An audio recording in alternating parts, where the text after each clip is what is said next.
turabaramukije nshuti bakunzi bacu muduteze yombi aho muri mu bice bitandukanye turabaramukije tubifuriza igitondo cyiza tubifuriza kuzindukana amahoro n'imigisha bya Nyagasani mu mirimo mukora itandukanye ya buri munsi. Turi mu gitondo cyo kuri uyu wa gatanu itariki 6 ukwezi kwa gatandatu umwaka w'ibihumbi 2025. Ni igitondo tuzindukanye amakuru menshi ni igitondo tuzindukanye update n'amakuru tugiye guhera ku bitero bikomeye cyane ku ntambara karabutaka yongeye kubica biracika. Inyeshyamba za M23 zongeye kugaba igitero gikomeye cyane ku musozi wa Kamanda, aha ni mu birometero 17 werekeza Uvira muri Kivu y'Amajyepfo. Urugamba rukomeje kuba urugamba. Perezida Ndayishimiye Evariste, Perezida Felix Antoine Tshisekedi bakomeje kuba ibamba, bakomeje kugaragaza ko intambara itazigera irangira.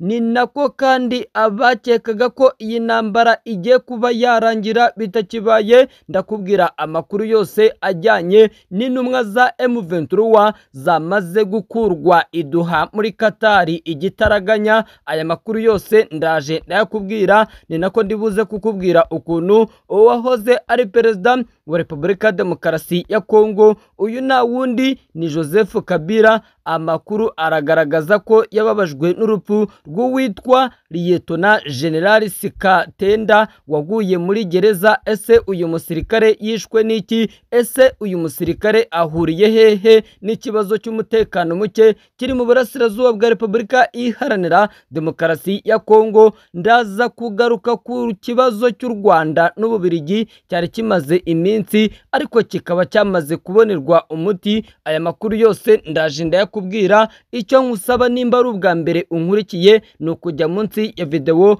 ugakanda ku ijambo subscribe, ugakanda like, ugakanda share ndetse na comment, ubundi ukambwiraho uherereye nkagusuhuza, dore ko niyemeje kuzajya mbanza nsuhuza inshuti zacu zikomeje kutwereka ko zidukurikiye, zikomeje kutwereka ko zidukunda. Nagusuhuje wowe Habimana Jackson uherereye Uganda, ndasuhuza uwitwa Mugabo James, nkasuhuza uwitwa Dusabimana, nawe nkakubwira nti igereye munsi ya video umbwireho uherereye, ubundi nkusuhuze 5 kuri 5 muri iki gitondo ku butaka bwa Repubulika Demokarasi ya Kongo. Mu gihe abandi bakomeje kwerekeza hirya no hino, reka tubanze tunifurize abayisilamu Idil Fitri, kuko hirya no hino ku isi bakomeje kujya ndabizihiza uyu munsi, ariko ku butaka bwa Repubulika Iharanira Demokarasi ya Kongo ikibazo gikomeje kuba cya kindi. Intambara ikomeje kurushaho kubica biracika,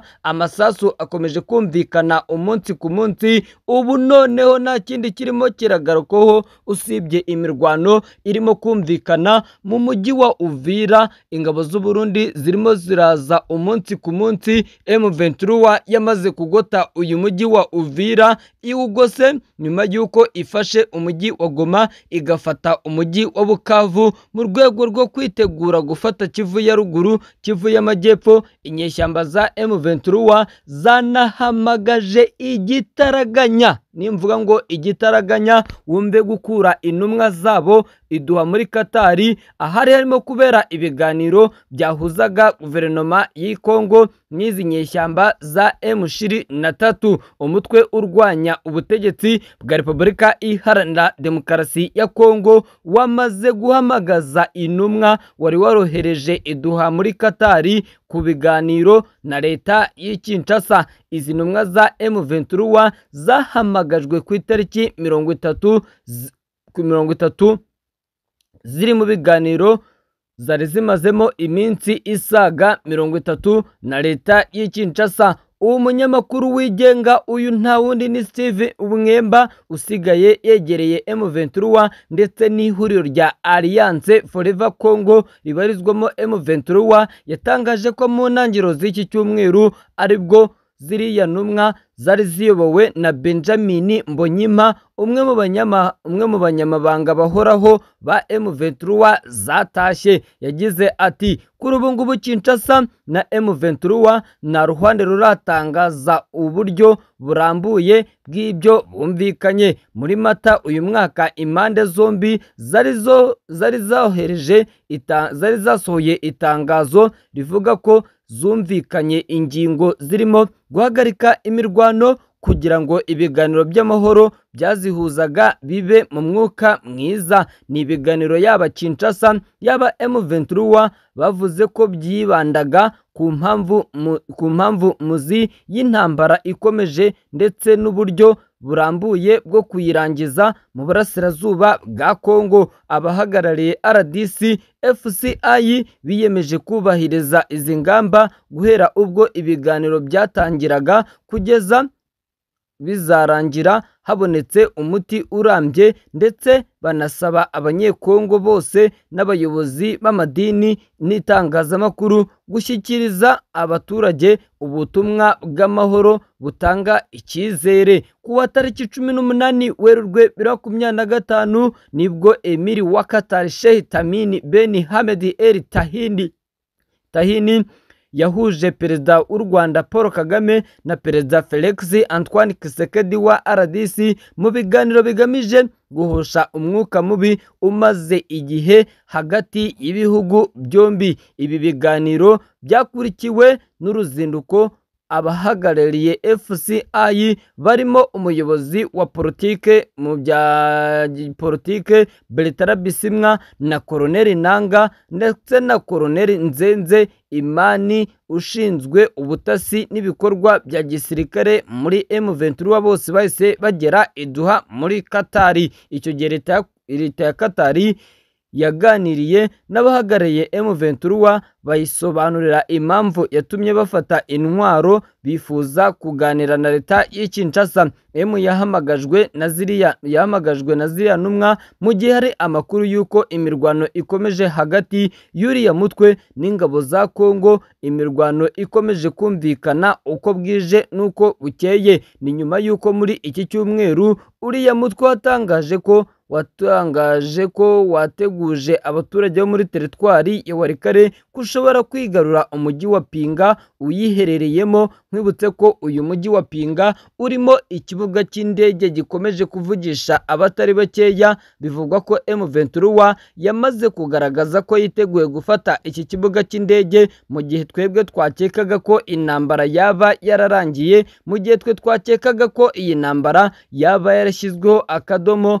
Amakuru yamaze kumenyekana nuko iyi ntambara ahubwo aribwo igiye kongera kurushaho gukomera. Nakaga bikaba ibibazo bikomeye cyane magingo ayangaya. Uwitwa Joseph Kabila yashenguwe n'urupfu rw'uwitwa Lieutenant General Sikatenda waguye muri gereza. Itangazo ry'urupfu rwa Lieutenant General Sikatenda Shabani ntabwo ryasize uwahoze ari umukuru w'igihugu Joseph Kabila Kabange ntacyo arivuzeho. Mu butumwa bworoheje yashishije mu binyamakuru bitandukanye, by'umwihariko ikinyamakuru Actualité CDT, umusenateri wa mbere mu buzima bwe bwose mu mateka ya politiki ya RDC yanunamiye umusangirangendo we Laurent Desire, abona ko ari igitambo kutoroherana n'igitutu cy'ubutegetsi bw'umukuru w'igihugu perezida Felix Antoine Tshisekedi. Yagize ati nakurikiye akababaro, mfite amakuru y'urupfu rwa Lieutenant General Sikatenda Shabani,